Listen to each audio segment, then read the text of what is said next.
Start பண்ணியாச்சுங்க sir. Okay ma'am.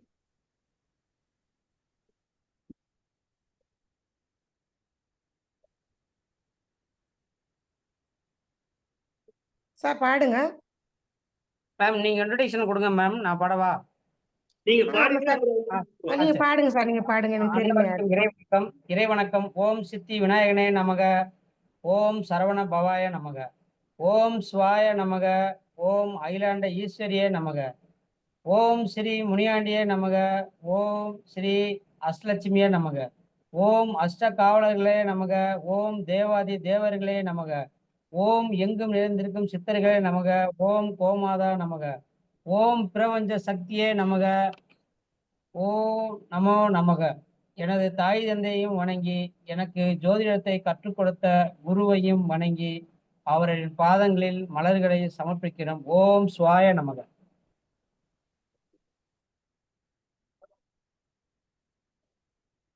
ஐயா சொல்லுங்க மேம். நீங்க வாழ்த்து பாடுங்க ஐயா, கடவுள் வாழ்த்து. நீங்க இன்ட்ரோடக்ஷன் கொடுத்துட்டீங்கன்னா அதுக்கப்புறம் நான் வந்துடுறேன். ஓகே. இந்த இனிய மாலை பொழுதில் உங்கள் அனைவரையும் வரவேற்பதில் மட்டற்ற மகிழ்ச்சி அடைகிறோம். தேசிய மகளிர் ஜோதிட கூட்டமைப்பு சார்பாக வாராவாரம் நடைபெற்று வரும் ஜோதிட ரகசியங்கள் நிகழ்ச்சியில் இன்று நட்சத்திர சிறப்பு அழைப்பாளராக காரைக்குடியில் இருந்து வந்திருக்கும் வாஸ்து நிபுணர் ஐயா ஆஸ்ட்ரோ இளங்கோவன் அவர்களை வரவேற்பதில் மட்டற்ற மகிழ்ச்சி அடைகிறோம்.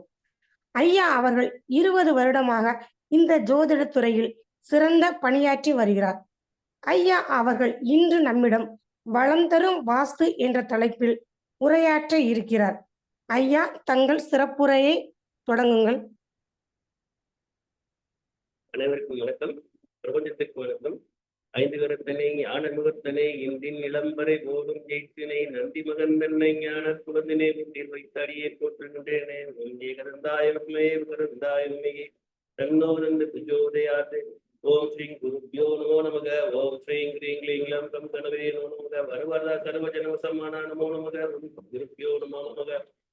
இரு தோழி மங்கன் இடம் தகந்தன் மிக நல்ல மீன தடவி மாசரு திங்கள் கங்கை முடிமேல் அணிந்தன் உடமை இருந்ததனால் ஞாயிறு திங்கள் செவ்வாய் புதன்வியாழன் வெள்ளி சனிவாம் இருந்தே ஆசரு நல்ல நல்ல அவை நல்ல நல்ல அடியார் அவருக்கு மிகவே.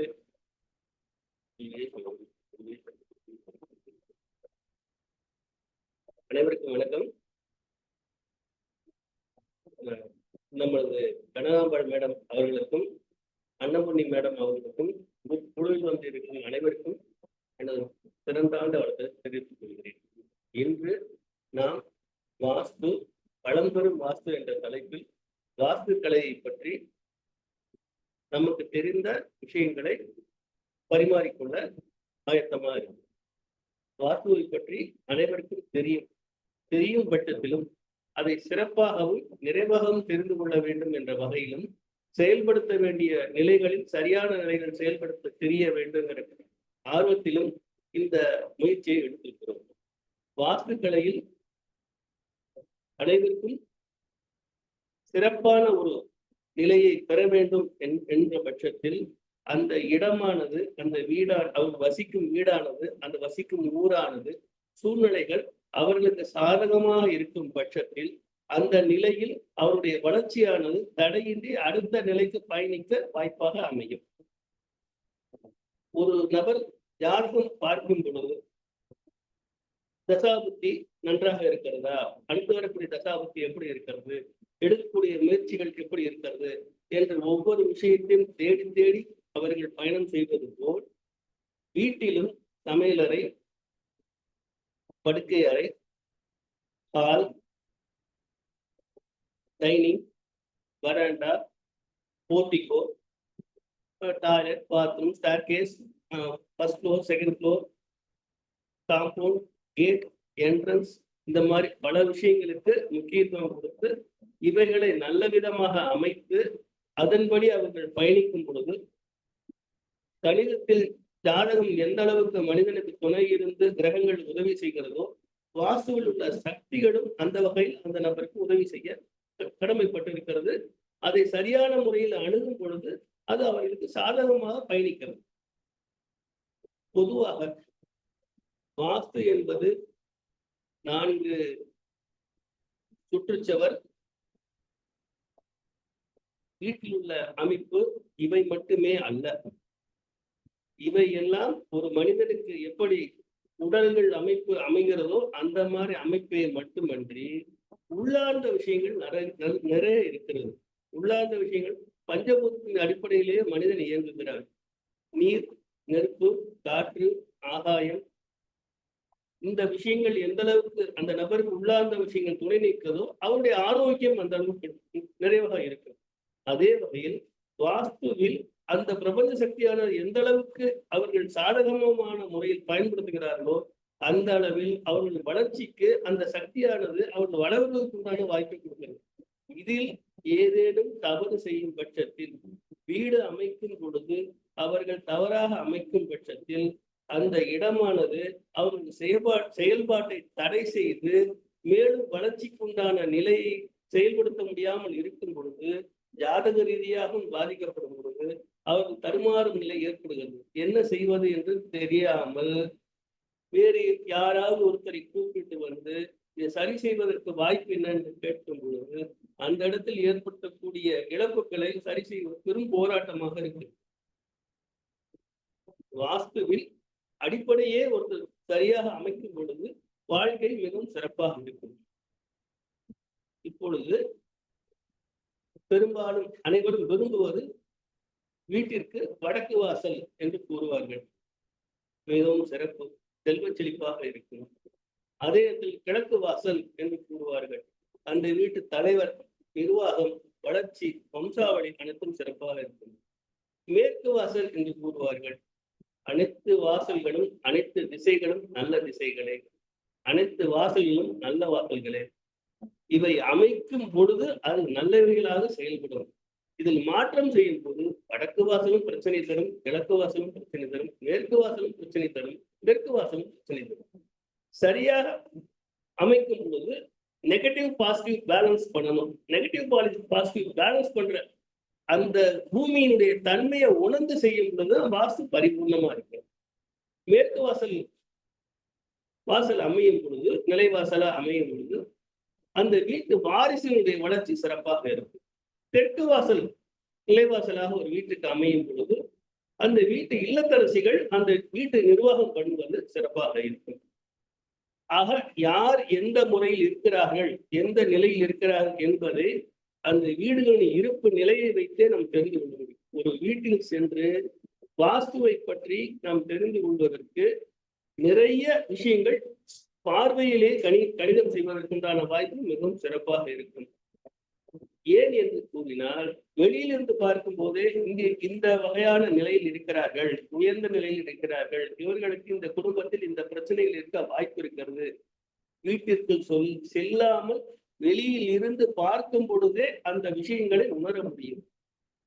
எப்படி என்ற விஷயத்தால் அந்த பாசிட்டிவ் நெகட்டிவ் எனர்ஜிகள் அந்த இடத்தில் வளர்ச்சி நிலையில் இருக்கிறதா, கட்டுப்பட்ட நிலையில் இருக்கிறதா, நெகட்டிவ் வளர்ச்சியான நிலையில் இருக்கிறதா, பாசிட்டிவ் கட்டுப்பட்ட நிலையில் இருக்கிறதா என்பதை உணரும் பொழுது அறிய முடியும். அந்த வகையில் எப்படி என்று எனர்ஜி என்று கூறுகிறீர்கள், எந்த வகையில் எனர்ஜி அப்படி என்று நீங்க நினைக்கலாம். ஒரு மனிதன் வாழ்க்கையில் லைவில் இருக்கிறார் என்பதை எதை வைத்து உறுதி செய்கிறோம்? அவருடைய இயக்கத்தை பொறுத்து, அவருடைய ஆக்டிவிட்டிஸ், உணவு, உறக்கம், பழக்க வழக்கம், நடைமுறைகள் இயல்பாக இருக்கும் நிலையில். அப்பொழுது நல்ல நிலையில் இருக்கிறார் என்றால் அவருடைய எனர்ஜி லெவல் நல்லா இருக்கிறது என்ற அர்த்தம். அதே ஆரோக்கியம் குறைந்திருக்கும் பொழுது அவருடைய எனர்ஜி லெவல் குறைஞ்சிருக்கும். சரியா? இப்ப யாராவது ஆமா ஏதாவது சொல்லுங்க. நீங்க கேட்குறீங்களா இல்லையாங்கிறது எனக்கு தெரியல. நான் பேசுறது கேட்குறதா? Okay okay okay. Energy level எந்த அளவுக்கு இருக்கோ, யாராவது வீடியோல வாங்க, யாராவது பதில் சொல்லுங்க. நான் மட்டும் பேசிட்டு இருக்க மாதிரி தெரியாது. இல்லங்க நல்லா கிளியரா இருக்குங்கய்யா, சொல்லுங்க. வீடியோல கனெக்ட் ஆகுங்க. எனக்கு வந்து சரி கிடைக்கல நெட், அதனால பண்ண முடியல சார். வேணுங்க சார் இருக்காங்க, பேசுங்க சார். அதாவது நம்ம லைவ்ல இருக்கும் அப்படிங்கிறது எப்படின்னா ஆக்டிவிட்டிஸோட இருக்கும்போது லைவ்ல இருக்கும். அப்போ பிரபஞ்ச சக்தி நம்ம கூட தொடர்புல இருக்கு. போது இந்த கை சேர்ற இடம் நமக்கு தெரியுதா? தெரியுதுங்க. இடம். ஆனால் பொதுவாக கோவில்ல போய் எல்லாம் சாய் முழுவதும் கை எடுத்து கொண்டுவாங்க. இது ஆண்கள் மட்டும் செய்ய வேண்டிய விஷயம், பெண்கள் செய்யக்கூடாது. பெண்கள்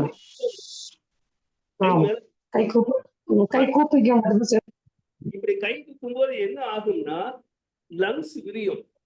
அப்ப ஆக்சிஜன் லெவல் உள்ள போகும். பிரபஞ்ச சக்தி இந்த இடத்துல இருந்து இந்த புள்ளியிலிருந்து நேர உச்சி புள்ளிக்கு எனர்ஜி இறங்கும். மனுஷன் பிறக்கும் போது தலையில உச்சிக்குழி இருக்கும். கேள்விப்பட்டிருக்கீங்களா? பாத்திருக்கீங்களா? போது இந்த 10 விரல்ல 20 நெகக்கண் இருக்கு. இந்த 20 நெகக்கண்ணு வந்து என்ன ஆகும்னா எனர்ஜி வந்து இழுத்து கொடுக்கும். இழுத்து கொடுக்கும் போது இந்த கை வழியா இந்த கை தூக்கும் போது ஆண்டனா மூலம் இந்த எனர்ஜி, அதனால கோயில போகும்போது கை எடுத்து கும்பிடுங்க அப்படின்னு சொல்லுவாங்க. இந்த எனர்ஜி லெவல பாடி ரிசீவ் பண்ணும். அப்ப ரிசீவ் பண்ணும்போது அவங்க ஆன்ம பலம் சிறப்பா இருக்கும். அவங்களுடைய நெகட்டிவிட்டி குறையும், அவங்களுக்கு பாசிட்டிவ் அதிகமா கிடைக்கும். இதே வந்து இயல்பா ரூமுக்குள்ளே இருக்காங்க, வெளியே போகல அப்படிங்கும்போது அவங்களுக்கு எனர்ஜி லெவல் ரொம்ப கம்மியா இருக்கும்.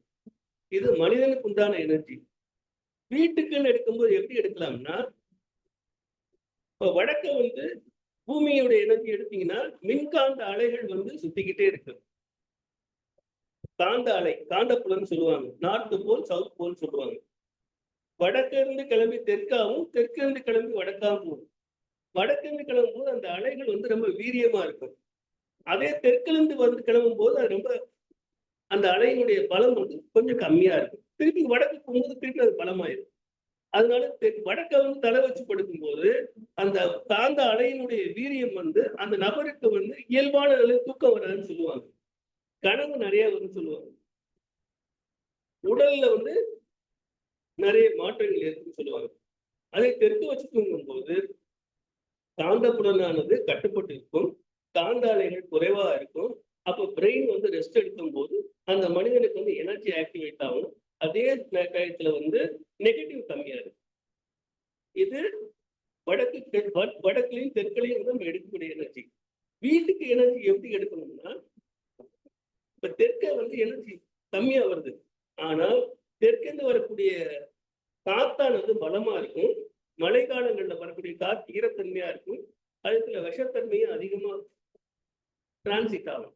அப்ப தெற்க வர அந்த பலம் அதாவது தெற்கிருந்து வரக்கூடிய எனர்ஜியானது நெகட்டிவ் எனர்ஜி அதிகமா வரதுனால அந்த எனர்ஜியை கட்டுப்படுத்தணும் அப்படிங்கிறதுக்காக தெற்க வந்து நம்ம முடிஞ்ச அளவுக்கு கவர் பண்ணி வரும். அதை வடக்கு எடுக்கும் போது வடக்குலேருந்து வரக்கூடிய எனர்ஜியானது உங்களுக்கு வந்து பாசிட்டிவ் எனர்ஜி, லைட்டா இருக்கும், ஆனா வீக்கா இருக்கும். அந்த வீக்கா இருக்க எனர்ஜி வந்து வரும்பொழுது நமக்கு கிடைக்காது, முழுசா கிடைக்காது, அடைச்சிட்டோம்னா அப்போ அது வீக் ஆயிடும். அப்போ அந்த இடத்துல எங்கெல்லாம் ஓப்பன் பண்ணணும் அங்க ஓப்பன் பண்ணோம்னா அந்த எனர்ஜியை ரிசீவ் பண்ணும்போது இது ரெண்டையும் பேலன்ஸ் பண்றது வாஸ்து. இது வாஸ்து வீடு அமைக்கும் முறை. இப்ப ரூம்ல இருக்கு, அந்த ரூம் எப்படி அமைக்கிறாங்க அப்படிங்கும்போது இப்ப சினிமா தேட்டர்லாம் பாத்தீங்கன்னா பெரிய லெவல்ல ஓப்பனா இருக்கும்.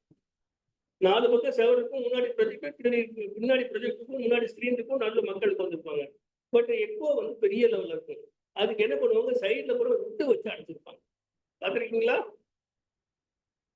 ஆடிட்டோரியம் எல்லாத்துலயும் வந்து விட்டு வச்சு அடைச்சிருப்பாங்க, எக்கோ கேட்காம இருக்கிறதுக்கு. ஐயா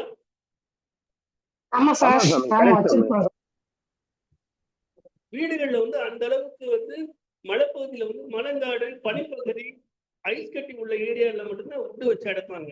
நம்ம சமதளமத்துல இருக்கோம். சமதளம் போது எப்படின்னா மருதம், முல்லை, நெய்தல், பாலை சொல்லி 4 வகையான நிலப்பரப்பு இருக்கு. மலை, மலை சார்ந்த பகுதி, நிலம், நிலம் சார்ந்த பகுதி, ஆறு, விவசாய பூமி, கடல் சார்ந்த பகுதி, 4 வகையான நிலப்பகுதி இருக்கு. 4 வகையான நிலப்பகுதியிலும் 4 வகையான குணங்கள் இருக்கும். அப்போ எந்தெந்த குணங்கள் அதுல பாசிட்டிவ் இருக்கு, எந்தெந்த குணங்கள் நெகட்டிவ் இருக்கு அப்படிங்கறத பேலன்ஸ் பண்ணிக்கிறதுக்காக தான் இந்த வாஸ்துக்களை வந்து அந்தந்த இடத்துல எதை கூட்டணும் எதை குறைக்கணும் அப்படிங்கிற பேலன்ஸ் பண்ணி கலையை வச்சிருக்காங்க, அளவீட வச்சிருக்காங்க. இதே ரூமுக்குள்ள அப்படி வரும் பொழுது ஒரு நீங்க கட்டட பண்ணும் பொழுது 16க்கு 11, 7க்கு 8, 9க்கு 11, 11க்கு 11 இந்த அளவு சொல்லுவாங்க. ஏன் இந்த அளவு சொல்றாங்க, ஏன் இந்த அளவு வைக்கணும், யாருக்காவது தெரியுமா? எல்லாரும் அளவு சொல்லுவாங்க. தெரியலங்களே, அந்த வாஸ்து இதுல கொடுத்திருக்காங்க இது நல்லதுன்னு, ஊனத்துக்கும் லட்சுமி கட்டாட்சம் இந்த மாதிரி எல்லாம் கொடுப்பாங்க. அது பார்த்து நல்ல நம்பரா வச்சுக்கலாம். நம்பர் சொல்லப்பட்ட விஷயங்கள் வேற, ஆனா நம்பர் சொல்ல வைக்கிறதுக்கு உண்டான அடிப்படை காரணம் என்ன? அது தெரியல சார், சொல்லுங்க சார், நீங்க சொல்லுங்க சார். அதாவது ஒரு இடம் வந்து இப்ப 16க்கு 16ங்கும் போது அந்த இடம் ஸ்கொயர் ஆயிடும், 11க்கு 11 போது ஸ்கொயர் ஆயிடும். அப்ப ஆமா. எப்போ வந்து அதிகமாக இருக்கும், அந்த வீட்டுல இருக்க காலம் கூட ஒருத்தருக்கு ஒருத்தர் கருத்து பரிமாற்றம் பண்ணும்போதோ, தகவல் பரிமாற்றம் பண்ணும்போதோ, வீட்டுல டிவியோ ரேடியோவோ கேட்கும் போது அந்த சவுண்டானது வந்து ரொட்டேஷன் வர ஆரம்பிச்சிருச்சுன்னா, அந்த இடத்துல வந்து நம்ம தொடர்ந்து கேட்கக்கூடிய வாய்ப்போ இருக்கக்கூடிய வாய்ப்போ நமக்கு அமைதியா இருக்க முடியாது. ஒரு ரிசீவிங் கெப்பாசிட்டி இருக்காது, ஒரு டிஸ்டர்பன்ஸ் இருந்துகிட்டே இருக்கும். அது இருக்கக்கூடாதுங்கிறது அளவு வந்து மாற்று அளவீடு வச்சு, அந்த அளவுங்கிறது வந்து ஒரு பக்கம் கூடவும் ஒரு பக்கம் குறைவும் இருக்கும். அப்ப அந்த இடம் எப்படினாலும் செவ்வகமா தான் அமையும். செவ்வகமா அமையும் போது எக்கோ பேஸ் கம்மியா இருக்கும். எக்கோ பேஸ் கம்மியா இருக்கும்போது கான்வர்சேஷன் நல்லா இருக்கும், ரிசீவிங் இருக்கும், அந்த மைண்ட் டிஸ்டர்பன்ஸ் இருக்காது. அதே நேரத்துல அந்த இடம் வந்து நல்ல விதமா அமையும்.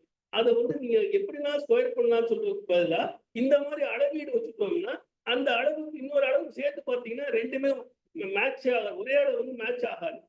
ஆச்சுன்னா அதுக்குள்ள அந்த பிரச்சனை வரும். வரக்கூடாது. ஒவ்வொரு அளவுக்கும் ஒரு விஷயத்த சொல்லி அந்த அளவீடை வச்சு அந்த ரூம் அமைக்கணும்னு சொன்னாங்க.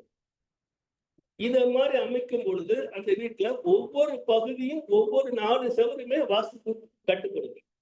ஒரு மொத்த காம்பவுண்டு, அப்புறம் மொத்த வீடு, அப்புறம் தனித்தனி ரூம், எல்லாமே பாத்ரூம் டாய்லெட் முதற்கொண்டு ஒவ்வொரு இடத்துலயும் வாஸ்து வந்து அந்தந்த 4 செவத்துக்குள்ள அந்த அலைவரிசை நடக்குது. அதை ஒவ்வொன்றும் பாசிட்டிவ் பேலன்ஸ் பண்ணி கட்டும் போது வாஸ்துல வரக்கூடிய பிரச்சனைகளை தவிர்த்துக்கலாம்.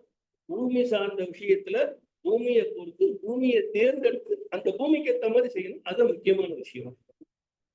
இப்ப யாருக்கு எதுவும் சந்தேகம் இருந்தா உங்க சந்தேகத்தை கேளுங்க, எனக்கு தெரிஞ்ச முதல் நான் செய்யணும். ஐயா வணக்கம். ஐயா வாங்க ஐயா. பரமேஸ்வரன் ஐயா வணக்கம். ஐயா வணக்கம். ஐயா வணக்கம். வணக்கம். வாழ்த்துக்கள், வாழ்த்துக்கள். சிறப்பு, அருமை. அன்னபூர்ணியம்மா. சார் சொல்லுங்க சார், சொல்லுங்க சார், சூப்பரா சிறப்பா சொல்லிட்டு இருக்கீங்க சார். வாஸ்து சம்பந்தமான சந்தேகங்கள் ஏதாவது இருந்துச்சுன்னா சார்கிட்ட நீங்க வந்து இப்ப யாருனாலும் கேட்கலாம். சார் உங்களுக்கு நேரடியான பதில் சொல்லுவாங்க இங்க. ஐயா வணக்கம்யா. ஐயா ஐயா வணக்கம்யா. சொல்லுங்க ஐயா. தென்காசில இருந்து பேசுறேன். சொல்லுங்க ஐயா. ஐயா ஈசான மூலையில படிக்கட்டு வைக்கலாமா? ஈசான மொழின்னு சொல்றீங்க, அந்த ஈசானங்கிறது வந்து கிழக்குல இருந்து எத்தனை டிகிரி இருக்குன்னு சொல்ல முடியுமா? ஐயா வந்து செவ்வகமனை. செவ்வகமனை சரி. ஏன்னா கிழக்கு 180 டிகிரி கிழக்கு. ஐயா 17. ஐயா தென் வடல வந்து 27 அடி இருக்கு. இல்ல அளவீடு நான் கேட்கல, டிகிரி சொல்றேன் நான். டிகிரி எனக்கு தெரியலங்கய்யா. டிகிரியே வந்து 0ல இருந்து 180 வரையும் கிழக்கு, 180ல இருந்து 360 வரையும் மேற்கு.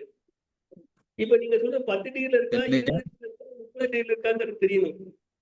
இப்ப வந்து நீங்க சொல்ற இன்னொரு கணக்கு சொல்லுங்கய்யா. இன்னொரு கணக்கு சொல்லுங்களேன் ஐயா. இன்னொரு கணக்கு சொல்லுங்கய்யா, நான் எழுதிக்கிடுவேன். 0ல இருந்து 180 வரையும் கிழக்கு. சரிங்கய்யா. 181ல இருந்து 360 வரையும் வந்து மேற்கு. 181ல இருந்து 360 360 மேற்கா மேற்கா மேற்கு மேற்கு. ஐயா கிழக்குக்கு அது வடக்குக்கு. ஐயா வடக்குக்கு தெற்குக்கு அப்படின்னா எப்படியா இந்த கணக்கு எடுத்துக்கிட்டது? கிழக்குன்னா நீங்க சொன்னீங்க. ஆமா நான் கரெக்ட் சொன்னேன். 360ல பாய் எடுத்தானே கிழக்கு வரும். ஆமாயா ஆமா ஆமா ஆமா ஆமா. நீங்க அதுல வடக்கு சரியா எடுக்க முடியாது. இப்ப நீங்க எப்படி எடுக்கணும்னா 90ல இருந்து 90 பிளஸ் 180 சேர்த்தா என்ன வரும்? 90 பிளஸ் 90 பிளஸ் 180 270ங்கய்யா. எவ்வளவு? 270. 90 பிளஸ் 270 தெற்கு, 271ல இருந்து 89 வடக்கு. சரியா? ஐயா அப்ப 90ல இருந்து 270 தெற்காயா? ஆமா. அப்புறம் 270ல இருந்து 89 89. வடக்காயா? ஆமா, சரியா இருக்கா? கரெக்டா இருக்கியா? நீங்க கரெக்டா இருக்கியா? நான் சொன்னதோட சரி, சரியா? கரெக்டா இருக்கியா? கரெக்டா இருக்கு. அப்ப இந்த இடத்துல உங்க வீடு கிழக்குல நீங்க சொல்ற மாடிப்படி இந்த 0ல இருந்து 89ல வருதா, இல்ல 89ல இருந்து 180ல வருதா? ஐயா 180க்குள்ளதான் வருதுயா. 180 வருது. அதாவது 90ல இருந்து 180க்குள்ள வருது, அப்படிதானே? ஆமாயா, ஆமா ஆமா. அப்ப நீங்க எப்படி வடக்குன்னு எப்படி சொல்றீங்க? நீங்க அது தெற்குல வரும். ஐயா கிழக்கு கிழக்கு பார்க்க இருக்கியா? ஐயா வடகிழக்கு தென்கிழக்கு. ஆமா. வடகிழக்குல இல்ல, தென்கிழக்குல வருது, சரியா? சரி தென்கிழக்கா? சரிங்கய்யா சரிங்க சரிங்க. வருது. நீங்க ஈசானியம் சொல்லும்போது வடகிழக்குல பண்ணாதானே ஈசானியம். கண்டிப்பா கண்டிப்பா கண்டிப்பா. இல்ல நீங்க சொல்றீங்கிறதுக்காக நான் ஆமான்னு சொல்லிடக்கூடாதுங்கிறதுக்காக டிகிரியை சொல்லி நான் உங்கள்கிட்ட கேட்கிறேன். நான் அதாவது இப்போ ஈசான ஒட்டி இருக்கு, ஈசானத்தை ஒட்டி இருக்கு, அதுல நம்ம மாடிப்படி படிக்கட்டு வைக்கலாமான்னு கேட்கிறேன். முதல்னு சொல்லும்போது கிழக்குன்னு சொன்னீங்க, அப்புறம் ஈசானியம். இப்ப டிகிரின்னு கேட்கும் போது தென்கிழக்குல வருது. இப்ப நீங்க சொன்னதை வச்சு நான் பதில் சொன்னா இது தப்பு இல்லையா? நான் அளந்து பார்க்கல, அந்த இடத்துல நான் அளந்து பார்க்கல. ஆனா ஒரு காலி இடம். அளவீட வச்சுதான் வாஸ்து உடைய, திசையை வச்சு வாஸ்து கிடையாது ஐயா. மொத்தம் தெற்கு தெற்கு அது அக்கினி மொழியில இருந்து கரெக்டா 127 அடி இருக்கியா? கரெக்ட் சார், நான் இல்லைன்னு சொல்லல. இந்த இடத்துல டிகிரி தான், டிகிரி முதல்ல எடுக்கணும்.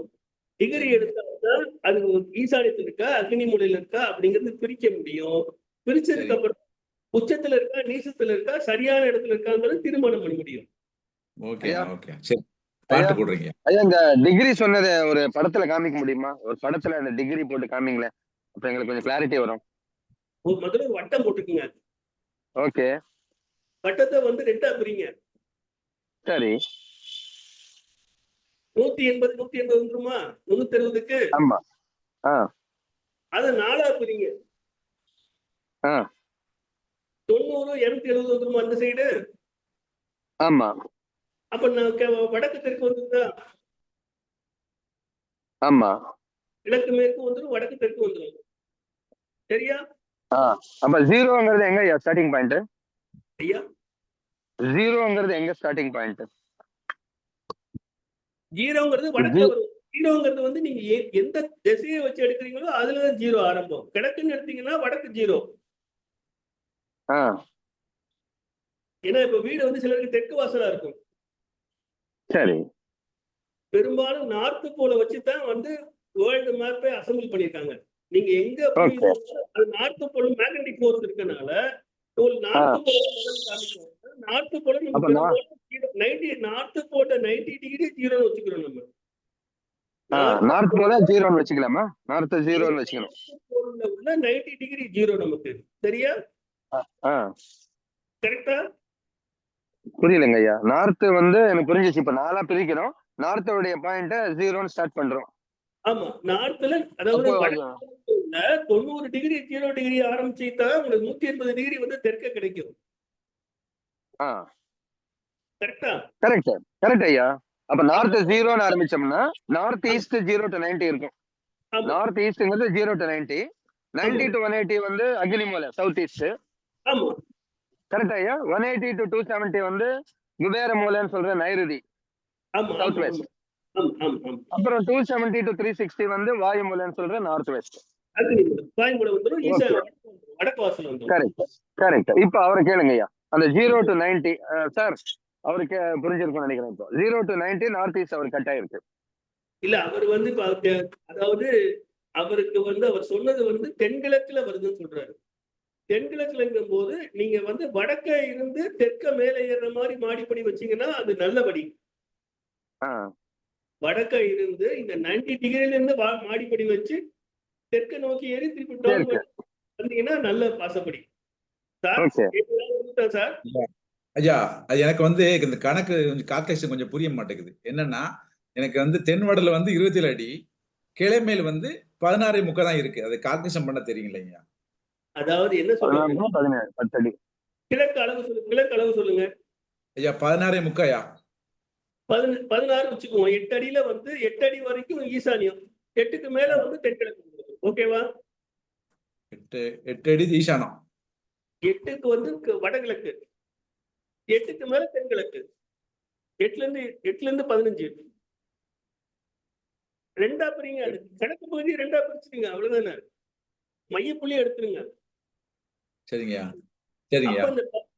அப்ப நீங்க 8க்கு மேல மாடிப்படி வந்து ஏறுற மாதிரி இருந்துச்சுன்னா அந்த இடத்துல ஈசானியம் மாடிப்படி வரலாம். ஐயா அப்போ கிழக்குமே ஈஸ்ட் டைரக்ஷன்ல இருக்கிறத கார்னர் நார்த் ஈஸ்ட் போகும், சென்ட்ரா ஈஸ்ட் இருக்கும், ரைட் சைடுல சவுத் ஈஸ்ட் வரும். 3 பாகங்களா நமக்கு பிரியணும் இல்லையா அந்த லைன்? இல்ல நீங்க ரொம்ப கொஞ்சம் மெதுவா சொல்லுங்க சார், எல்லாரும். ஈஸ்ட்ல 16 அடின்னு வச்சுக்கோங்களேன், உதாரணத்துக்கு 16 அடி லெங்த் இருக்கு ஈஸ்ட்ல பார்க்கும்போது.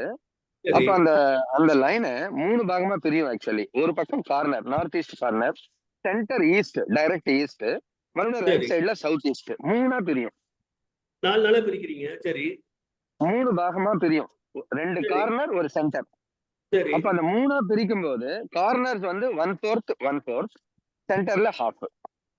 அப்ப 16ல 1/4னா 4 அடி நார்த் ஈஸ்ட்ல வரும், ஈஸ்ட்ல 8 அடி வரும், மறுபடியும் 4 அடி வந்து சவுத் ஈஸ்ட்ல வரும். கரெக்ட் தானே ஐயா? அதாவது நீங்க பிரிக்கிற அளவு கரெக்ட். அளவீட்டுல வந்து நம்ம ஈசானியமா அக்னி மூலையான்னு பிரிக்கிறது வந்து 2 சென்டரா பிரிச்சதுன்னா அது பிரிக்க முடியும். நடுவில் இருக்க 4 அடி வந்து தனியா பிரிக்கும் போது ஸ்டார்கேஸ் வந்து அளவீடு வந்து அவருக்கு மாறுபடும்ல. ஐயா இந்த போர்டுல கொஞ்சம் எக்ஸ்பிரஷன் பண்ணி போடுறீங்களா? கொஞ்சம் குழப்பமா இருக்கு. அதாவது ஐயா நான் போர்டு வைக்கல, நீங்க எனக்கு வாட்ஸ்அப்ல அனுப்புங்க, நான் உங்களுக்கு வந்து கரெக்ஷன் பண்ணி அனுப்புறேன். ஐயா கொஸ்டின் கேட்கறீங்க ஐயா. வந்து நீங்க வந்து தனிப்பட்ட முறையில வந்து ஐயாட்ட வந்து நீங்க வந்து அவங்களோட நம்பர் வாங்கி வச்சுட்டு வாட்ஸ்அப்ல வந்து உங்களுடைய சந்தேகங்களை நீங்க ஜெனரலா கொஸ்டின்ஸ் வந்து இப்ப கேட்டீங்கன்னா வந்து சார் வந்து ஈஸியா நீங்க கேக்குறது டெக்னிக்கலா கேக்குறீங்க. டெக்னிக்கலா கேட்கும்போது அது உங்களுக்கு புரியணும். நான் என்ன சொன்னாலும் அது உங்களுக்கு புரியணும். நீங்க உங்களுக்கு ஒரிஜினல் அனுப்புனீங்கன்னா அது கிளாரிஃபை உங்களுக்கு கிளியர் ஆயிடும். ஓகே, அனுப்புங்க. உங்க பர்சனல் நம்பருக்கு அனுப்புங்க.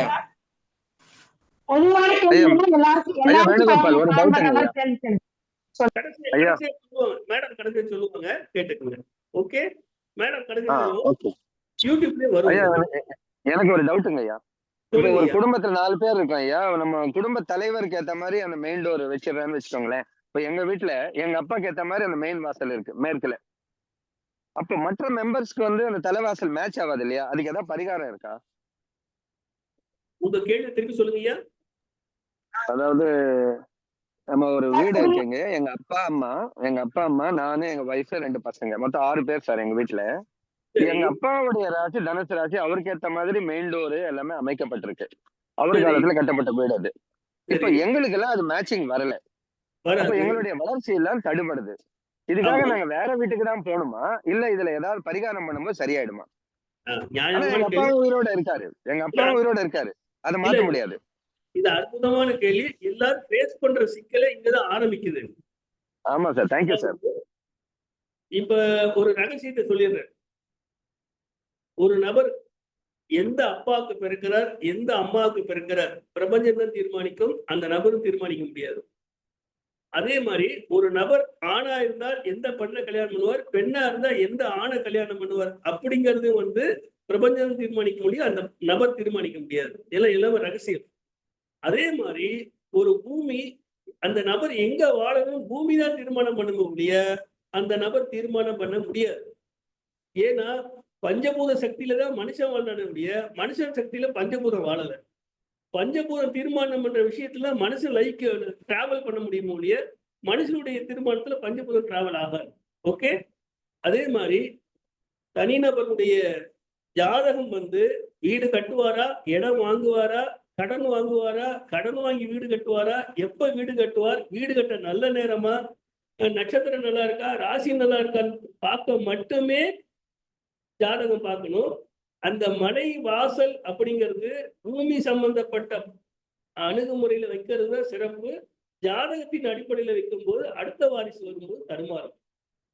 அந்த மாதிரி வைக்கவே கூடாது. எந்த பூமி எந்த இடத்துல வடக்கு வாசல்னா வடக்கு வாசல் பூமிக்கு ஏத்த மாதிரி அந்த வீட்டை அமைச்சு கொடுக்கணும். கிழக்கு வாசல்னா கிழக்கு வாசலுக்கு ஏத்த மாதிரி பூமிக்கு ஏத்த மாதிரி வீடு அமைக்கணுமே ஒழிய தனிநபருக்காக பூமி அமைக்கிறது வந்து பொதுவான விஷயத்துல தப்பான விஷயமே. அப்படி அமைக்கிறது மிகப்பெரிய தவறு. அப்படி அமைச்சா அடுத்த வரக்கூடிய வம்சாவளி கண்டிப்பாக அதுல சிரமப்படுவாங்க. அப்ப திருப்பி அவங்க மாற்றும் போது அந்த வீடு வந்து இடிக்கும் போது டேமேஜ் ஆகும். வீடை இடிச்சு மாத்தினால் அந்த இடத்துல தெய்வ சக்தி பலகீனமாயிரும். ஏன்னா அதிர்வு உண்டானாலே தெய்வ சக்தி இருக்காது. அதுவும் ஆயுதங்கள் பிரயோகம் பண்ணி அந்த வீட்டை டேமேஜ் பண்ணும்போது வீடும் பலகீனமாகும், தெய்வ சக்தியும் பலகீனமாகும். அதே நபரை வந்து அந்த வீடு வந்து பலமில்லாத வீடா இருக்கும்போது லைஃப் கம்மியாயிரும். வீட்டுக்கு கட்டும் போதே முறைப்படி வீடு கட்டுறது, முறைப்படி வாஸ்து பார்த்து முறைப்படி வீடு கட்டுறது, பூமிக்காக வாஸ்து பார்க்கணும் முடியும், தனிநபருக்காக வாஸ்து பார்க்கறது வந்து செய்யக்கூடாத விஷயம் ஐயா. அருமையான கேள்வி கேட்டீங்க. அது முயற்சி பண்ணலாம். மிகச்சிறப்பா சொன்னீங்க ஐயா. அதாவது என்ன பண்றாங்கன்னா அந்த மனை வந்து ஒரு பக்கம் இருக்கும் பொழுது இவங்களுடைய ஜாதகப்படி தலைவர் ஜாதகம் தலைவி ஜாதகம் தேர்ந்தெடுத்து மனைக்கு தகுந்த போல வீட்டை அமைக்காம இவங்களுடைய ஜாதகப்படி வீட்டை அமைக்கும் போது அது குற்றமாகிறது. சரிங்களா ஐயா? அந்த மனை எப்படி இருக்கு, மேற்கு பார்த்த மனைனா அங்க அந்த மனைக்கு தகுந்த போல வாசல வாயில நம்ம அமைக்கணும். நமக்கு சரியானபடி ஏன்னா நமக்கு தகுந்த போல மனையை தேர்ந்தெடுத்துக்கணும் இல்லைங்களா ஐயா? கண்டிப்பா. ஒரு தகவல் ஒருத்தர் வந்து வாஸ்து கிளாஸ், அந்த வாஸ்து கிளாஸ் நடத்தும் போது அவர் இதே விஷயத்த சொன்னார். இன்னென்னாருக்கு இன்னென்ன வாசல் அமையும் சொன்னார். அந்த கிளாஸ் முடிஞ்சதுக்கு அப்புறம் பர்சனலா அவருக்கு போன் பண்ணி கேட்டேன் நான். ஐயா நீங்க இந்த மாதிரி இன்னென்னாருக்கு இன்னென்ன திசை அமையும் சொல்லியிருக்கீங்க, இப்படி வாசல் வைக்கணும்னு சொல்லியிருக்கீங்க, எல்லாம் கரெக்ட். இப்ப அவருக்கு இருக்க காலம் வரையும் அவர் வாழ்ந்துருவார். அவர் வம்சாவளி வரும்போது என்னையா பண்றது அப்படின்னு கேட்டார். வீட்டை அடிச்சு மாத்திக்க வேண்டியதான் அப்படின்னு கூலா சொல்லிட்டாரு. ரொம்ப இப்போ இதுக்கு ஏதாவது பரிகாரம் இருக்கா ஐயா? இதுக்கு ஏதாவது நம்ம நியூட்ரலைஸ் பண்றதுக்கு? ஐயா அதாவது சொற்பமான அளவுனா முயற்சி செய்யலாம் ஐயா. பெருங்கொண்ட அளவுனா சரி பண்றது நல்லதுங்க ஐயா. ஏன்னா சொற்பமான அளவு பரிகாரங்கள் குறிப்பிட்ட காலத்துக்கு தான் பலன் அளிக்கும், நீண்ட நாளைக்கு பலன் அளிக்காது. ஏன்னா இப்ப ஒரு வீடுங்கிறது 50 வருஷம் 80 வருஷம் 100 வருஷம் 150 வருஷம் வரைக்கும் டிராவல் பண்ணுவாங்க. ஒரு மனிதனுடைய ஆயுளானது 60 வருஷம் 80 வருஷம் போது இடப்பெயர்ச்சி பண்ணும்போது அடுத்த வாரிசு வந்து அதை சரியா செய்வாங்களா அப்படிங்கிறதுக்கு வாய்ப்பு ரொம்ப பிரச்சனைங்க ஐயா. சரியான முறையில செய்யும் போது நல்லா இருக்கும் ஐயா. சொற்பமா இருக்க சொல்லுங்கம்மா.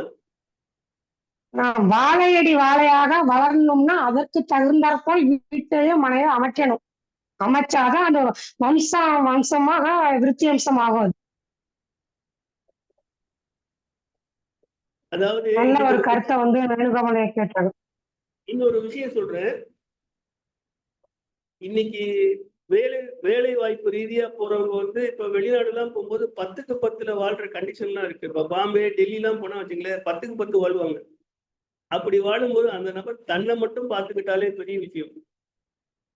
அதே இது வந்து இப்ப பெரிய பெரிய சிட்டி இருக்கு, அங்க குடும்பத்தோட இருக்காங்கன்னா 300% 400% இருந்தாலே அது மிகப்பெரிய விஷயம். ஏன்னா சிட்டிக்குள்ள இருக்கும்போது வாடகை அந்த தேவைகள் இருக்கும். அந்த 300%க்குள்ளதான் அந்த மொத்த வீட்டையுமே அமைச்சு கொடுக்கணும். கரெக்டா?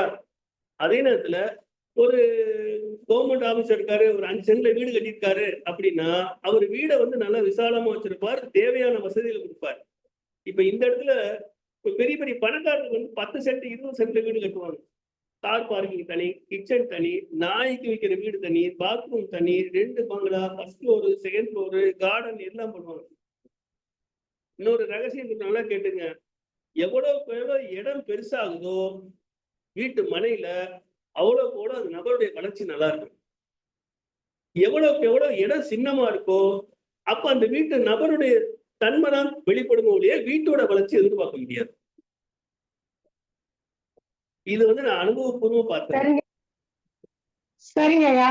இப்போ ஒரு ஒரு மிடில் கிளாஸ் ஃபேமிலியா இருக்கிறாங்க. அந்த குடும்பத்துக்கு வந்து எவ்வளவு வந்து சதுரடி நீங்க சொல்ற கணக்குல பாத்தீங்கன்னா இவ்வளவு சதுரடிக்குள்ள இவங்க வீடு கட்டினா சுபிட்சமா வாழலாம் அப்படிங்கிற ஒரு கான்செப்ட் சொல்லுங்க ஐயா. வீடு மட்டும் 600 சதுரடி, சுத்துவட்ட இடம் சேர்த்து 1000 சதுரடி வேணுமா குறைச்சபட்சம். 1000 சதுரடி 1000 சதுரடி இருந்தா ஒரு ஆவரேஜ் வீடு கட்டலாம். ஓரளவுக்கு பிரச்சனை இல்லாத வீடு கட்டலாம். வீடு 600 சதுரடி இருக்கும், 400 சதுரடி சுத்தி வட்ட இடம் இருக்கும். போருக்கு, செப்டிக் டேங்க், வாட்டர் டேங்க் எல்லாத்துக்கும் அந்த இடம் தேவைப்படும். ஒரு சின்ன கார்டன் இது வச்சுக்கலாம். காத்தோட்டமாவும் இருக்கும், வீட்டுக்குள்ள எனர்ஜி கொண்டு வாய்ப்பும் இருக்கும். சரிங்க, ரொம்ப நன்றி ஐயா, நன்றி. ஐயா வேற இந்த ஏதாவது சந்தேகம்? ஐயா இந்த வீடு கட்டும் போது மார்பிள், கிரானைட் இதெல்லாம் போட்டா முட்டி கால் வலி வரும்ன்றாங்க, இது உண்மையா ஐயா? அதாவது கல்லுலயே வந்து நல்ல கேள்வி கேட்டிருக்கீங்க, அருமையான கேள்வி. இப்ப இந்த தெய்வ வழிபாட்டுல ஏன் நம்ம வந்து கற்களை உபயோகப்படுத்துறோம்? எனர்ஜியை ஸ்டோர் பண்ணும் அப்படின்னு. எனர்ஜி ஸ்டோர் பண்ணும், புரியல. எனர்ஜியை ஸ்டோர் பண்ணும். அந்த கருங்கல் நம்ம வச்சு கட்டுறோம் இல்லையா, கருங்கல்லாம் வந்து அங்க இருக்கிற வேதங்கள், மந்திரங்கள், கோஷங்கள் என்ன வருதோ அதையெல்லாம் ஸ்டோர் பண்ணி வர்றவங்களுக்கு மங்களம் கொடுக்கும் அப்படின்னு. கரண்ட் வந்து கம்பி வழியா வரும். அப்ப அந்த மின்ன வந்து கடத்துறது வந்து இந்த காப்பர் கம்பி கடத்தும். அப்போ ஒரு இலையில இருந்து இன்னொரு இலைக்கு டிரான்சிட் பண்ண ஒரு மெட்டல் தேவை, சரியா? அதே மாதிரி ஒரு எனர்ஜி வரும்போது ஒரு எனர்ஜியை ரிசீவ் பண்றதுக்கு ரிசீவர் கெப்பாசிட்டி வரும், தட் இஸ் டிரான்ஸ்ஃபார்மர். அது லோட குறைக்கிறதோ லோட கூட்டுறதோ டிரான்ஸ்ஃபார்மர் வேலை பண்ணும், கரெக்டா? அதே நேரத்துல அந்த கரண்ட் தயார் பண்ற ஜெனரேட்டர்னு ஒன்று இருக்கும், அது வந்து ப்ரொடக்ஷன் பண்ணும்போது தனியா பண்ணிக்கும். அப்ப 3 வேலையும் தனித்தனி வேலை, ஆனா 3 செய்யறதும் ஒரு வேலையை தான் செய்யுது. ஆனா செய்யற விதம் வேற, அந்த தன்மை வேற.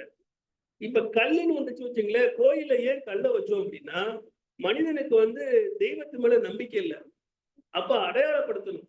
அடையாளப்படுத்தும் போது அந்த நம்பிக்கை பார்த்தா தான் வருங்கிற நிலைமையில தான் விக்கிரக வழிபாடு வந்துச்சு. விக்கிரக வழிபாடு வரும்போது அந்த விக்கிரகம் வந்து தலைமுறையா வரணும் அப்படிங்கிறதுக்காக இன்னைக்கு பாரம்பரியமான கோயில் 5000 வருஷம் 7000 வருஷம். இப்ப வந்து உத்தரகோசமங்கலம் எடுத்தீங்கன்னா 5 யுகத்துக்கு பழமையான கோயில் சொல்றாங்க. 5 யுகத்துக்கு பழமையான கோயில் சொல்றாங்க உத்தரகோசமங்கை. அப்ப அங்க இருக்க சிவலிங்கம் வந்து பழமையான சிவலிங்கம். ஆனா அன்னைக்கு வச்ச சிவலிங்கம் இன்னைக்கு அப்படியே இருக்குன்னா அதுக்கு என்ன காரணம்? அந்த எனர்ஜியை வந்து தக்க வைக்கிறதுக்கும் அந்த எனர்ஜியை வந்து வாங்கறதுக்கும் அந்த சிவலிங்கம் வந்து உயிரோட்டத்தோட இருக்கணும். அப்போ அதுக்காக வைக்கப்பட்டது அபிஷேகம். அந்த ஈரத்தன்மையோட இருக்கும்போது எனர்ஜியை உருவாகும், கேட்கறவங்க ரிசீவ் பண்ணிட்டு கேட்கறவங்க வந்து அதை திருப்பி அந்த இருந்து எடுத்துக்குவாங்க. எனர்ஜி கொடுக்கறதும் பக்தர்கள் தான், எடுத்துக்கிறதும் பக்தர்கள் தான். ஏன்னா எல்லா மூலஸ்தானமே கண்ணாடி மாதிரி, எல்லா மூலஸ்தானமும் கண்ணாடி மாதிரி. மனிதன் போய் பார்க்க அவனுடைய எனர்ஜி அங்க குவியும், அதே எனர்ஜி இன்னொரு பக்தன் வந்து எனக்கு தான் கேட்டு வாங்கிட்டு போடுவாங்க. மூலஸ்தானங்கிறது பெரிய கண்ணாடி, பெரிய மேஜிக், பெரிய மாயை. அது நிறைய பேருக்கு இல்லை, அது வேற சப்ஜெக்ட், அது பார்த்துக்கோங்க. இப்ப நீங்க கல்லுக்கு கேட்டீங்க, கல்லுல வந்து எனர்ஜி வாங்குற தன்மை இருக்கு. அந்த எனர்ஜி வாங்குற தன்மை இருக்கும் பொழுது இந்த சூத்து உடம்புக்காரங்க ஒன்றும் தெரியாது.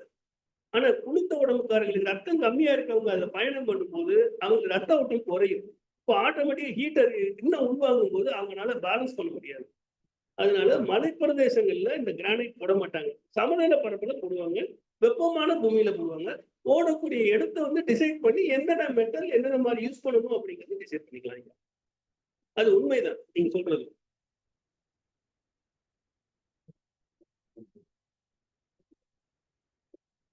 வேற யாராவது சந்தேகங்கள் இருந்தா கேட்கலாம். எனக்கு ஒரே ஒரு சந்தேகம் இருக்குங்கய்யா. சொல்லுங்கம்மா. ஒண்ணே ஒண்ணு.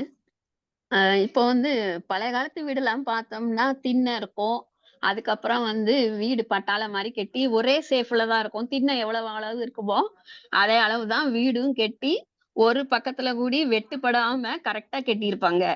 ஆனா இப்ப இருக்க காலத்துல வந்து மாடர்ன்ங்கிற பேர்ல வந்து முகப்புலயே பாதி வெட்டப்பட்டு கெட்டுதாங்க. சரி, அப்படிங்கும்போது அதுகளுக்கெல்லாம் நீங்க எப்படி சார் பரிகாரம் சொல்லுவீங்க? அம்மா நீங்க திருநெல்வேலிக்காரங்களா? ஆமாங்க சார். பேருமா? எப்படி கண்டுபிடிச்சீங்க? சொல்லுங்க உங்க பேருமா? பேச்ச வச்சு கண்டுபிடிச்சிட்டீங்களா? இல்லம்மா சொல்லுங்க, பரவாயில்ல சொல்லுங்க சொல்லுங்க சொல்லுங்க. என்ன சார்? உங்க பேர் சொல்லுங்க. என்னோட பேரா? ஆமாம்மா. என்னோட பெயர் கல்கி. நல்லது, வாழ்த்துக்கள்மா. உறுதியான நபர், நிலையான நபர், தொலைநோக்கு பார்வை நபர், வாழ்த்துக்கள். உங்க தேங்க்யூ. கேள்வி வந்து அருமையான கேள்விமா. எப்படி சொல்லுங்க அப்படி சார். அந்த காலத்துல வந்து வாழ்க்கை வந்து எல்லாரும் கூடி வாழ்ற வாழ்க்கை, உண்மை சார். வாழ்ற வாழ்க்கை, ஊரோட சேர்ந்து வாழ்ற வாழ்க்கை, தனிநபர் வாழ்க்கை கிடையாது. ஒரு ஊருக்குள்ள ஒரு நபர் வந்தா அந்த முதல் வீட்டுக்காரர் கேட்பார், தம்பி யார் வீட்டுக்கு வந்தீங்க, யாரை பார்க்க போறீங்க, எப்ப வந்தீங்க, எதுக்காக வந்தீங்க, எப்ப போவீங்க, எல்லாரையும் கேட்பார். இன்னைக்கு அடுத்த வீட்டுல யாரு இருக்கா பேருக்கு தெரியாது. ஏன்னா நம்ம ஒரு வட்டத்தை சுருக்கிட்டோம். அன்னைக்கு எல்லைங்கிறது வந்து பெருசா விரிவடைஞ்சிருந்தது. இன்னைக்கு எல்லைங்கிறது இல்ல. எல்லைங்கிறது இல்ல. அன்னைக்கு எல்லைங்கிறது பெருசா இருந்துச்சு. உறவு முறையில தான் மக்களே வாழ்ந்தாங்க. மாமா மச்சான் அப்படிங்கிற உறவு முறை. இன்னைக்கு பாருங்க உறவு முறையே கிடையாது. வீட்டுக்கு ஒரு புள்ள அத்தை மாமான்னு சொல்றதுக்கு உறவு முறையே கிடையாது. உண்மைதான் அந்த சார். காலம் வந்து சுருங்கிடுச்சு.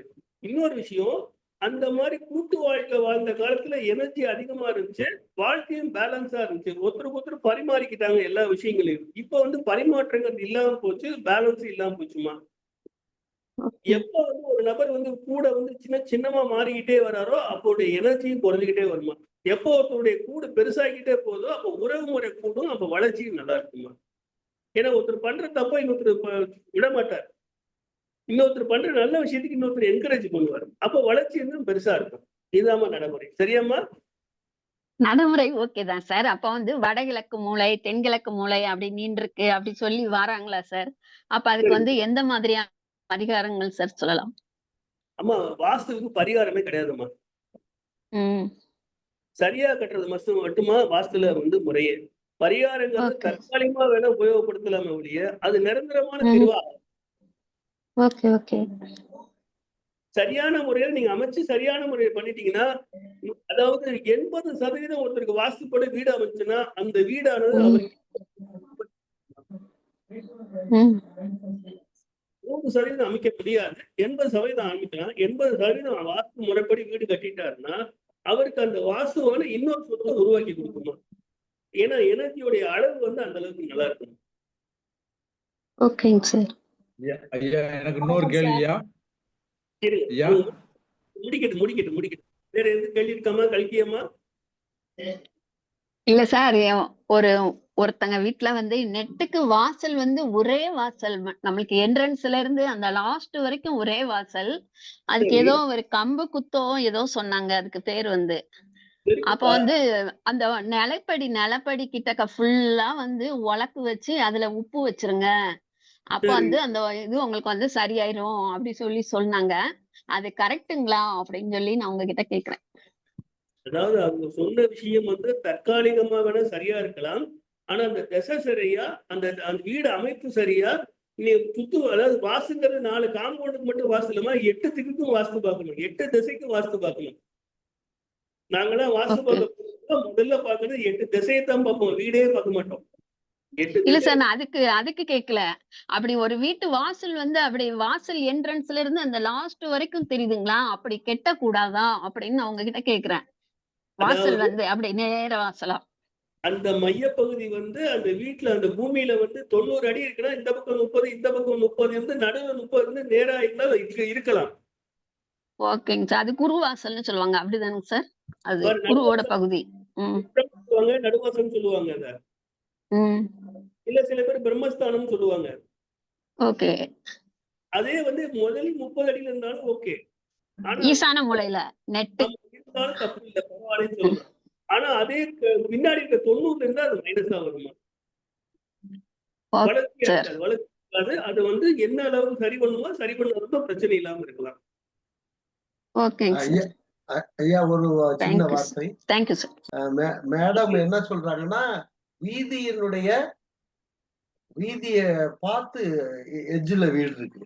அந்த வீட்டுடைய பார்வை வீதியினுடைய பார்வை வீட்டுக்கு வாசல்ல வந்து அது வீதி குத்தும்பாங்கல்ல. அதாவது உச்ச ஓட்டமா இருந்தா தப்பு இல்ல, நீச்ச ஓட்டமா இருந்தா வீடு பாதிக்கும். மேக்சிமம் வீதி வாயில்ல அமைஞ்ச வீடுகள் விருத்தியா இல்லைங்க நான் பார்த்தால. வடக்குலையும் கிழக்குலையும் நல்லா இருக்கும். வடக்குலையும் கிழக்கு நல்லா இருக்கும். தெற்கு மேற்கும் அடிபடும். கடை தொழில் நிறுவனங்கள்லாம் பாதிக்கப்பட்டிருக்கு நிறைய. தெற்கு மேற்கு சரியான முறையில் அமைச்சு அதுவும் தப்பிக்கலாம். ஆனா வடக்கு தப்பா இருக்க வீடு இருக்கு. அந்த மாதிரி வாசல் இருந்து வடக்குலையும் கிழக்குலையும் தப்பா இருக்க வீடு இருக்கு. நீங்க சொல்றபடிக்கு அமைச்சது தப்பா அமைச்சிருப்பாங்க. அக்னி மூலையில வச்சு அமைச்சிருப்பாங்க. இல்ல வாயுமண்டல வச்சு அமைச்சிருப்பாங்க. அப்ப அது மாதிரி வரும்போது அது பாதிக்கும். 10 வருஷத்துக்கு முன்னாடி ஒரு 4-5 பேர் கூட்டு சேர்ந்து ஒரு தொழில் ஆரம்பிக்கலாம்னு ஒரு கடையை பார்த்து பேசணும்.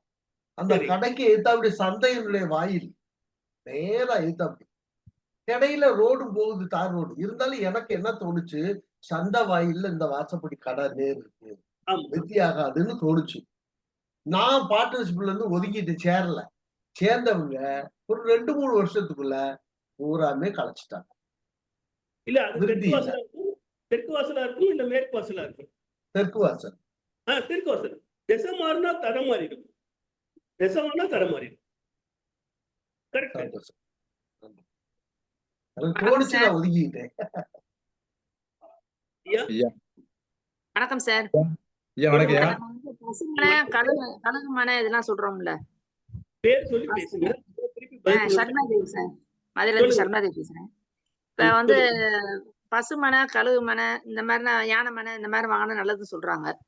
இப்ப நம்ம வந்து இடமா வாங்கும் போது இத்தனை சதுரடி கணக்கெல்லாம் பார்த்து சொல்றாங்க. ஆனா அது வீடு கட்டும் போது நம்ம எப்படியும் நம்ம செவர்லாம் போடும்போது அந்த அளவுகள் வந்து மாறும். இப்ப நம்ம வந்து பழைய கட்டடமா வாங்கினோம்னா அவங்க சொல்ற இந்த இது அளவுக்கும் அவங்க அந்த 1.5 அடி செவர் வைக்கும் போது மாறுது. அது பரவாயில்லையா? நீங்க உங்களோட கேள்வி வந்து எனக்கு முழுமையா உள்வாங்க முடியல. நீங்க கொஞ்சம், அதாவது அது எந்த திசையில வந்து பழைய வீடு வாங்குறோம், பழைய வீடு வாங்குறோம். அந்த வீடோட அளவு வந்து இப்ப பசுமனைனே வச்சுக்குவோம். அந்த வீடு அளவு அவங்க சொல்றது அளவு வந்து பசுமனைனே வச்சுக்குவோம். ஆனா அது வந்து 1.5 அடி சுத்தி செவர் கட்டப்பட்டிருக்கும் போது அதுக்கப்புறம் அளந்தோம்னா அது வந்து ரொம்ப கம்மியா இருக்கு. அப்படி பரவாயில்லையா? அதாவதுமா, பழைய வீட்டுக்கு வந்து நீங்க வீடு வாங்கும் போது வீடு வாங்கி அதை சரியான மனையா மாத்துறதுதான் நீங்க வீட்டுல இருக்கக்கூடிய சூழ்நிலை. ஏன்னா அது சரியில்லைன்னு தானே அவர் வித்துட்டு போறாரு. சரியா இருந்தா விற்க மாட்டார்லம்மா. ஆமா. அப்ப அதை திருப்பி நம்ம சரி பண்ணணும். கண்டிப்பா சரி பண்ணி இருக்கணும். உங்களுக்கு பிரச்சனை இல்லாம இருக்கணும். அப்பதான் நீங்க விற்காம இருக்க முடியும். ஒரு இடம் கை மாறுதுனாலே அப்ப இங்க ஏதோ தப்பு இருக்குன்னு அர்த்தம். நல்ல இடம் ஒரு நல்ல மனுஷனை விடாது. அவருடைய கெட்ட நேரம் அந்த இடத்துக்கு வெளில போறாருன்னா அப்ப என்ன தப்பு இருக்குன்னு தெரிஞ்சு தப்ப சரி செய்யறதுதான் வந்து வீடு வாங்கணுடைய கடமை. சரியாமா? சரி. இப்ப நம்ம இடமா வாங்கணும்னா அந்த இடத்த வந்து திசைப்படி பிளான் பண்ணி நீங்க வீடு அமைச்சு கட்டிக்கலாமா? அது சிறப்பா பண்ணலாம். பொது பிளைன் இடமா நீங்க பொது இடமா இருந்து நீங்க பாத்தீங்கன்னா சரி பண்ணி கட்டலாமா? இதை மட்டும் நம்ம திருப்பி வாஸ்து பார்த்துதான் சரி பண்ணணும். பழைய வீடோ பழைய இடமோ வாங்கும் போது அதை வந்து சரி பண்ணி பெயிண்ட் அடிச்சு அதுக்கப்புறம் வீட்டுக்குள்ளேயே போகணும். அப்படியே வாங்கினபடிக்கு போனா அவங்க விட்டுட்டு போனாலும் நம்ம டேக் ஓவர் பண்ற மாதிரி வந்துடும். தெரியாமா? தரலாமா? ஐயா வணக்கம். ஐயா வணக்கம் ஐயா. ஐயா சொல்லுங்க. மேடம் வந்து பிரம்மஸ்தானம் சொன்னாங்களா ஐயா, அது என்னது ஐயா? வீட்டினுடைய மையப்பகுதி பிரம்மஸ்தானம் ஐயா. அதுல என்னெல்லாம் வைக்கலாம் அதுல? அது எத்தனை அடிங்க சார்? அது இடத்தோட அளவை பொறுத்து அமையும் ஐயா. இடம் என்ன அளவோ அதை பொறுத்து அமையும் ஐயா. அப்படியா ஐயா? அதான் பிரம்மஸ்தானம் எனக்கு தெரியல, அதான் கேட்டேன். இந்த பிரம்மஸ்தானங்கிறது வந்து அதாவது அது எந்த நிலையிலும் பாதிக்காத அளவுல அந்த இடத்த அமைச்சோம்னா அந்த இடம் வந்து அதாவது ஹாலோவா இருக்கிறது நல்லது. வீட்டோட சென்டர் பாயிண்டா வச்சு அந்த இடத்துல புழங்கும் போது உங்களுக்கு வந்து வேற எந்த டிஸ்டர்பன்ஸ் இல்லைன்னா அந்த வீடுக்கு வந்து அந்த மற்ற இடங்களுக்கு போறதுக்கு உண்டான இடம் வந்து அளவு வந்து நல்லா இருக்கும், வீடு நல்லா இருக்கும்னு அர்த்தம். பிரம்மஸ்தானம் பில்லரே வைக்கிறாங்க. பிரம்மஸ்தானத்துல சில பேர் பூஜை ரூம் வைக்கிறாங்க, சில பேர் பில்லர் வைக்கிறாங்க, ட்ரைனிங் வச்சுக்கிறாங்க. சரிங்கய்யா. அது உங்களுடைய வீட்டு அமைப்பை பொறுத்து அமையும் ஐயா. அப்படி வைக்கலாமா ஐயா? நல்லா வைக்கலாம், தாராளம் வைக்கலாம், நல்ல விஷயங்கள் வைக்கலாம். பாத்ரூம் டாய்லெட் தான் வந்து நல்லது. பிரம்மஸ்தானத்துல சோறு வைக்கலாம் ஐயா, அப்படிதானையா? சென்று ஐயா இல்ல பிரம்மஸ்தானத்துல சோறு இருக்கலாமையா? அப்படி கேக்குறேன். பூஜை ரூம் வைக்கலாம்னு சொன்னேன். பூஜை ரூம் வைக்கலாம். சரிங்க, ரொம்ப வழிபாட்டு பூஜை ரூம் வைக்கலாம். சரிங்க ரொம்ப தேங்க்ஸ். நல்லது ஐயா. சார் இன்னும் ஒரே ஒரு கேள்வி. இப்போ சர்மிளா தேவி கேட்டாங்கல்ல, கல்கி தான் சார். சர்மிளா தேவி கேட்டாங்கல்ல, ஒரு காலி மனைய நம்ம வாங்கணும்னா, நான் ஒரு இதுல படிச்சிருக்கிறேன். அது கொஞ்சம் சரியான்னு மட்டும் பார்த்து சொல்லுங்க சார். லைட்டா கொஞ்சம் குழி தோண்டி, அதுல நம்ம தண்ணி ஊத்தி சில பூக்கள போட்டோம்னா, அது வலது கை பக்கமா சுத்துனோம்னா, அந்த மனை நம்மளுக்கு நல்லது செய்யும் அப்படின்னு சொல்றாங்க. அது உங்க எப்படி சார்? அதாவதுமா, இப்ப ம். நம்ம வாழ்ற தமிழ்நாட்டுல வந்து தெய்வத்துக்கு பஞ்சம் இல்ல. ஓகே. தெய்வம் இருக்கு தமிழ்நாட்டுல. ஒவ்வொரு குடும்பத்துக்குமே 10 தெய்வம் 15 தெய்வம் இருக்கு.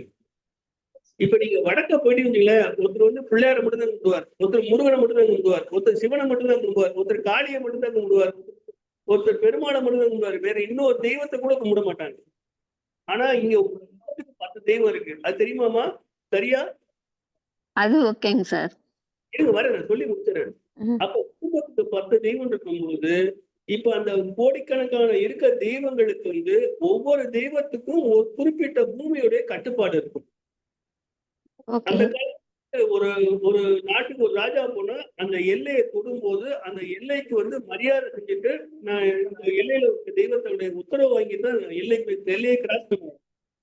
அதே மாதிரி ஒரு கட்டிட வேலை ஆரம்பிக்கிறாங்க, பூமி பூஜைன்னு ஒண்ணு செஞ்சுதான் அந்த பூமி தாய்கிட்ட உத்தரவு வாங்கி, அந்த பூமியை சார்ந்து இருக்க தெய்வத்துக்கிட்ட உத்தரவு வாங்கி தான் கட்டிட வேலை ஆரம்பிப்பாங்க.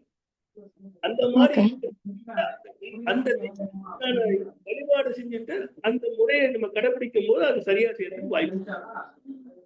Okay sir. நான் அதுக்கு அப்படி கேட்கலங்கய்யா. இப்ப நம்மளுக்கு இந்த மழை வந்து நம்மளுக்கு வந்து நல்லது செய்யுமா அப்படின்னு. மேடம் கல்கி மேடம் ஒரு நிமிஷம் மேடம். ஐயா இதுவரை மிகச் சிறப்பாக வந்து பாத்தீங்கன்னாக்கா ஜோதிட கலையை பத்தியும் வளம் தரும் வாஸ்து பத்தியும் மிகச் சிறப்பாக நம்ம கிட்ட எடுத்து உரைச்சிட்டு இருக்காங்க. பாத்தீங்கன்னாக்கா ஐயா அவர்களுக்கு மிகுந்த நன்றியை தெரிவித்துக் கொள்கிறோம் எங்களோட தேசிய மகளிர் ஜோதிட கூட்டமைப்பு சார்பாக. வந்து இதுவரைக்கும் சிறப்பித்த அனைத்து ஜோதிட ஆர்வலர்கள், ஜோதிடர்கள் மற்றும் யூடியூப்ல வந்து கண்டுகிட்டு இருக்கிற யூடியூப் மூலமாக இந்த வந்து நிகழ்ச்சியை கலந்து கொண்டிருக்கும் தமிழ் நெஞ்சங்கள் அனைவருக்கும் எங்கள் நெஞ்சார்ந்த நன்றியை தெரிவித்துக் கொள்கிறோம். ரெக்கார்ட் ஸ்டாப் பண்ணீங்கம்மா. போன் நம்பர் சொல்லுங்கம்மா எல்லாருக்கும். ஒரு நிமிஷம். போன் நம்பர் சொல்லிட்டு ஸ்டாப் பண்ணுங்க. ஸ்டாப் பண்ணிடுச்சு மேம்.